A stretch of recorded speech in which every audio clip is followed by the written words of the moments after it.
तो मित्रों, हम यहाँ पर पहुँच चुके हैं वैदिक आश्रम गुरुकुल महाविद्यालय कर्णाश्रम, और यहाँ पर है भारत माता की प्रतिमा एवं यह है पहलवान की गुफा। नमस्कार मित्रों, आज हम जा रहे हैं चौका घाट के नाम से प्रसिद्ध कण्व आश्रम। कण्व आश्रम महर्षि कर्ण का आश्रम था, और जहाँ पर शकुंतला के पुत्र एम्परर भरत का जन्म हुआ था, और उन्हीं के नाम पे हमारे इस प्यारे देश का नाम भारतवर्ष पड़ा था। तो यहाँ पर शनिदेव को नमन करते हुए हम आगे की ओर चलते हैं और आपको दिखाते हैं कण्व आश्रम।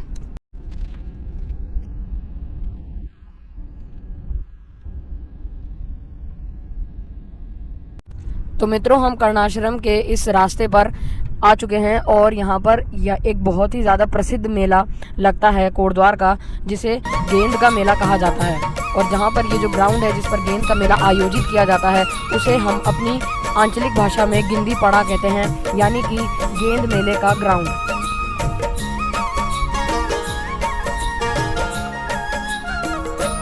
मेरा डांडी काठियों का मुल्क जैल्यू बसंत ऋतु माँ जय, बसंत ऋतु माँ जय, मेरा डांडी। मित्रों, आप यहाँ पर देख सकते हैं इतनी सारी विरासतों वाला इतना महान भारत देश, और इस भारतवर्ष का नाम जिस राजा के नाम पर पड़ा है, जिस राजा ने, जिस एम्परर ने, भरत, जिन्होंने अपने शौर्य की गाथाओं से इस पूरे भारतवर्ष को गर्व से के सर को गर्व से ऊंचा कर दिया, ऐसे वीर राजा की जन्मभूमि, जन्म स्थल कण्व आश्रम में जाने का जो रास्ता है, उसकी हालत अगर आप देखोगे तो आप खुद सोच में पड़ जाओगे। इन जंगलों के बीच में जो रास्ते हैं, इतने सारे खड्डे हैं, आप सोच भी नहीं सकते। यहाँ पर आप देख सकते हैं कि इसकी हालत बहुत ही ज्यादा बुरी है। हमारा एक ऐसा देश है, विभिन्न विविधताओं वाला देश है, जहाँ पर इतनी सारी विरासतें, इतनी सारी लोक कथाएं और परंपरा हैं, लेकिन उसके बावजूद हमारे इतनी बड़ी हेरिटेज साइट की कोई भी वैल्यू नहीं है। तो मित्रों, हम यहाँ पर पहुँच चुके हैं वैदिक आश्रम गुरुकुल महाविद्यालय कर्णाश्रम। इनके जो संस्थापक हैं वो योगीराज डॉक्टर विश्वपाल जयंत हैं, जिन्हें आधुनिक भीम भी कहा जाता है। और अब हम यहाँ पर कर्णाश्रम के अंदर एंट्री लेने वाले हैं। तो चलिए आपको हम दिखाते हैं ये कर्णाश्रम। यहाँ पर है कृष्ण गौशाला। ये आश्रम काफ़ी सारे जंगलों के बीच में है, और यहाँ पर काफ़ी सारे फसलें भी लगाई हुई हैं, काफ़ी हरियाली। और जैसा हमारी पुरानी संस्कृति में पेड़ और पौधों, जानवरों की जो इज्जत दिखाई जाती है, ये आप देख सकते हैं। आगे प्राकृतिक पंचकर्म और योग चिकित्सा केंद्र भी है। यहाँ पर आयुर्वेदिक चिकित्सालय है, और यहाँ पर वो सारी ही चीज़ें हैं, मतलब गुरुकुल महाविद्यालय जैसी।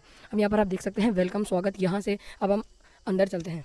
तो यहाँ पर आप देख सकते हैं natural health valley guest house. और अब हम इस भीम आश्रम में यहाँ पर आ चुके हैं। यहाँ पर आप कार्य सदन देख सकते हैं, और यहाँ पर आप देख सकते हैं वीर भरत कर्ण आश्रम में शेर के दांत। यहाँ पर आप देख सकते हैं आगे चल, ये हैं इस आधुनिक भीम यानी कि डॉक्टर विश्वपाल जयंत, जिन्होंने कि इस भीम आश्रम की स्थापना की है। और ये आप कर्णाश्रम में देख सकते हैं कि शेरों के साथ बड़े ही आनंद से यहाँ पर हमारे भरत खेल रहे हैं। वीर भरत की माता शकुंतला भरत को शेरों के बीच धनुष बाण सिखाती हुई।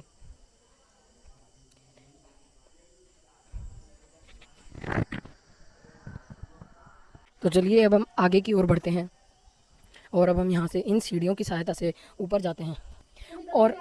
और ये है यहाँ की बहुत ही प्रचलित, इसे पहलवान की गुफा कहा जाता है। और अब हम इस पहलवान की गुफा से बाहर आ चुके हैं, और ये यहाँ पर काफ़ी ज़्यादा प्रचलित है। चलिए ऊपर की ओर जाते हैं। यहाँ पर आप देख सकते हैं आयुर्वेद के प्रवर्तक, स्वास्थ्य प्रदाता श्री भगवान धन्वंतरी महाराज अखंड ज्योति। हम अंदर की ओर चलते हैं। यहाँ पर आप देख सकते हैं धन्वंतरी महाराज, महर्षि वैदिक कण्व विश्वविद्यालय के कुलपति महर्षि कण्व महाराज। चलिए आगे की ओर चलते हैं, चलिए नीचे चलते हैं और देखते हैं। और यहाँ पर है भारत माता की प्रतिमा। ये हमारा तिरंगा लहरा रहा है, और ये है भारत माता की प्रतिमा। तो चलिए अब इस गुफा से आगे के लिए चलते हैं। तो मित्रों, अब हम आगे बढ़ते हैं, और यहाँ पर ये जो बहुत ही ज़्यादा प्रचलित पहलवान की गुफा है, बहुत ही ज़्यादा लंबी है, इससे अंदर चलते हैं।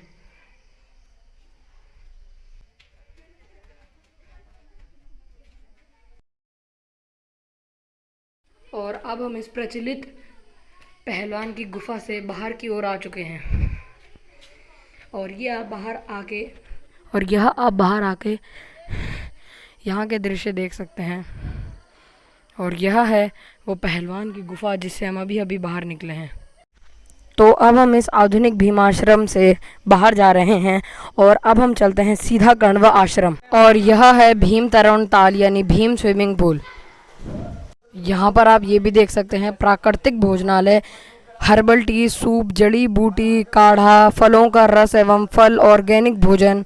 और यहाँ पर जो हमारा प्राचीन भारत था, हमारी जो हेरिटेज थी, विरासतें थी, संस्कृति थी, वो सब का सब यहाँ पर है। आपको यहाँ पर आयुर्वेद मिल जाएगा, आपको यहाँ पर चिकित्सा केंद्र मिल जाएगा, आपको यहाँ पर तरणताल मिल जाएगा और आपको यहाँ पर हरियाली मिल जाएगी, आपको यहाँ पर गौशाला मिल जाएगा और यहाँ पर काफ़ी अच्छी अच्छी शिक्षाएँ सिखाई जाती है। ये बहुत ही अच्छा गुरुकुल महाविश्वविद्यालय कर्णाश्रम का है और ये बेसिकली भीम आश्रम है क्योंकि आधुनिक भीम इनके संस्थापक हैं। और यहाँ पर आप देख सकते हैं कितना ज़्यादा अच्छा व्यू, अच्छा दृश्य यहाँ से हमें देखने के लिए मिल रहा है। तो चलिए अब हम सीधा प्रस्थान करते हैं यहाँ से और चलते हैं कर्ण आश्रम की ओर।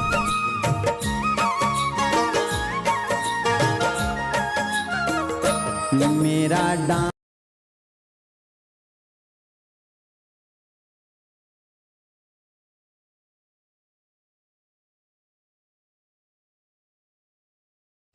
तो मित्रों यहाँ पर ये है मालिनी नदी, मालन इसे हम अपनी आंचलिक भाषा में कहते हैं। और ये है मालिनी नदी जिससे अब यहाँ पर मणिकूट और हिमकूट पर्वतों की गोद में बसा हुआ है कण्व ऋषि का अद्भुत आश्रम कण्व आश्रम।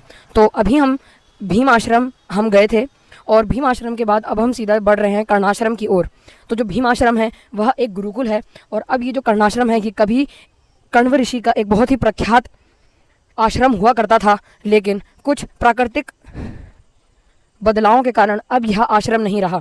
अब यह हमारी एक हेरिटेज साइट है और यही है हमारे राजा भरत की जन्मस्थली।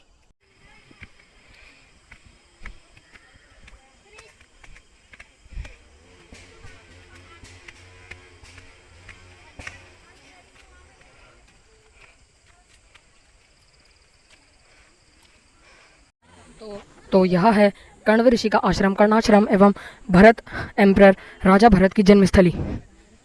ये हैं हमारे चक्रवर्ती सम्राट भरत, ये हैं ऋषि कश्यप, ये हैं ऋषि कण्व, ये हैं दुष्यंत और ये हैं माता शकुंतला। इस जगह का उल्लेख महाभारत में भी किया गया है राजा भरत का और इसका जो उल्लेख है वो अभिज्ञान शाकुंतलम में भी किया गया है।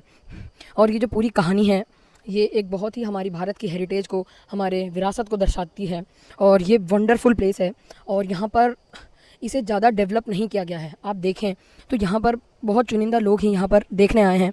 ये इसकी वजह से है क्योंकि यहाँ की जो सरकार है वो सोई हुई है। यहाँ की सरकार कर क्या रही है, उत्तराखंड सरकार कर क्या रहे हैं, पौड़ी गढ़वाल हमारे जो कोटद्वार के विधायक हैं, यहाँ के मंत्री हैं, यहाँ की सरकार है। मैं सीएम हमारे मुख्यमंत्री पुष्कर धामी जी एवं हमारे माननीय प्रधानमंत्री श्री नरेंद्र मोदी जी से निवेदन करना चाहता हूँ कि हमारी इस नगरी को विकसित करें और यहाँ पर ज़्यादा से ज़्यादा टूरिस्ट को आने का निमंत्रण दें, जिससे ये जगह और भी ज़्यादा फेमस हो पाए और हम अपने गौरवशाली इतिहास को भी जान पाएँ।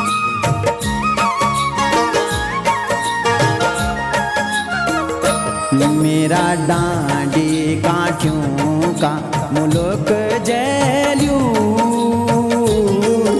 बसंत ऋतु माँ जय, बसंत ऋतु माँ जय। मेरा डांडी काठियों का मुल्क जैल्यू बसंत